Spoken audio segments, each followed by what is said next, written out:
heard I had a son.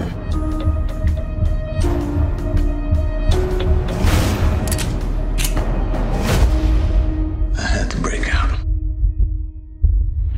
Thank you so much, David, to be here with us. Thank you, my pleasure. Thank you for coming here. I want to congratulate you in all this.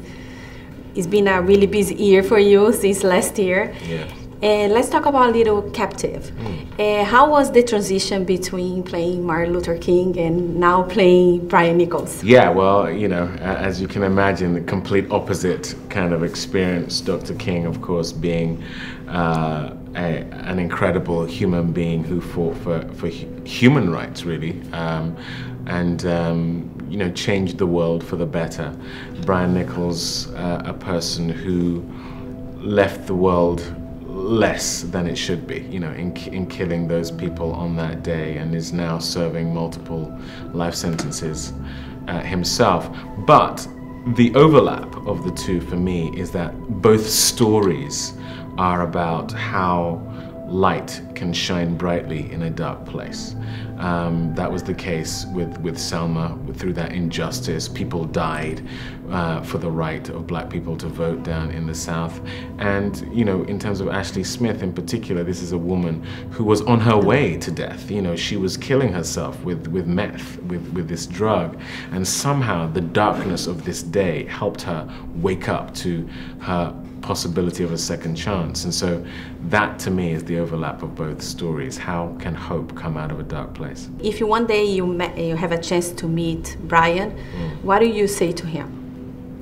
Well, you know, I think the obvious question is why he did what he did, but the even bigger question is what those events mean to him now. You know, how did this impact his life? I mean, in Captive, we see the impact it had on Ashley, and you know, she has now really seized the second chance she was given after this event.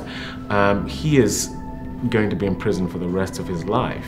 How does he find hope? What has he learned beyond this experience? What has he taken to keep him going, to keep him alive beyond this? That would be my question. How for you be producing and acting at the same time? Well, when you're producing a film, of course, it shows that it's something that means more to you, and this definitely does.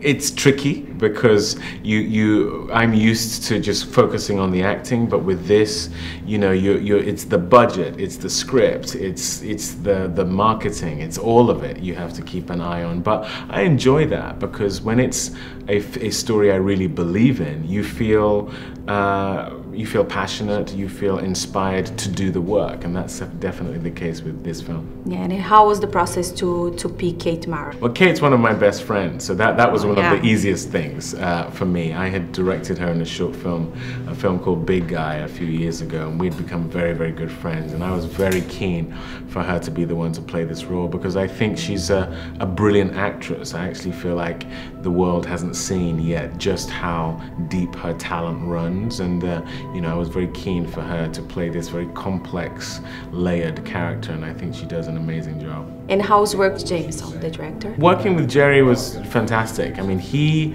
is also very passionate about the film.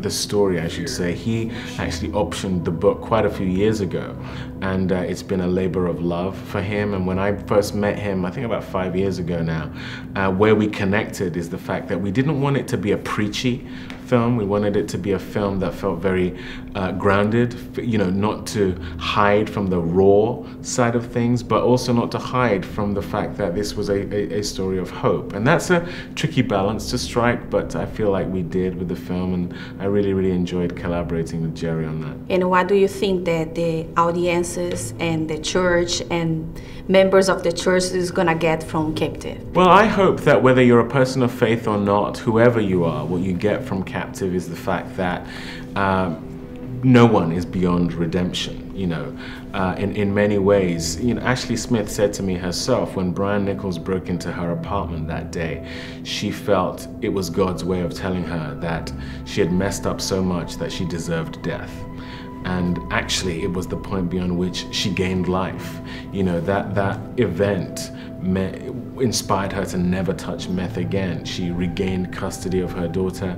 She really seized her life back. She's now remarried, has 2 other kids, and has become a spokesperson for Celebrate Recovery, helping thousands of people who suffer with the same addiction that she had. And so, you know, that's what I hope people get away from it, is the power of the second chance. Yes, thank you so much, David. Thank you. Congratulations again, and thank you for your time. Thank you, my pleasure. Hey, baby girl. I love you. I love you too. I'll send my prayers for you. I hate this car. I lost everything.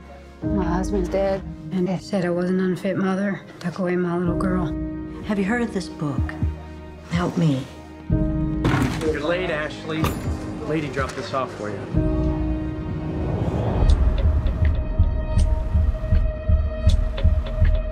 When I heard I had a son,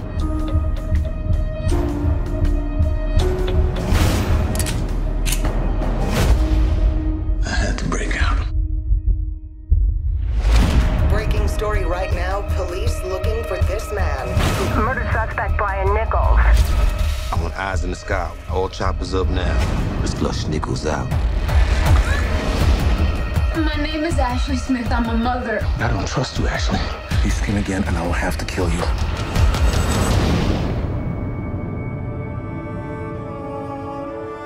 I need to see my daughter. You're not going anywhere. God, please help me. You call me out upon. What is that? What are you doing? Just a book. Read it to me. If you want to know why you were placed on this planet, you must begin with God. He expects you to make the most of what you have been given. I haven't been given anything. You have a son. Christopher, it's your daddy. You're gonna hear some bad things about me. Whatever happens, I love you, little man. The greatest tragedy is not death, but life without purpose. Stand up! Could you forgive me? I don't know, but maybe God can.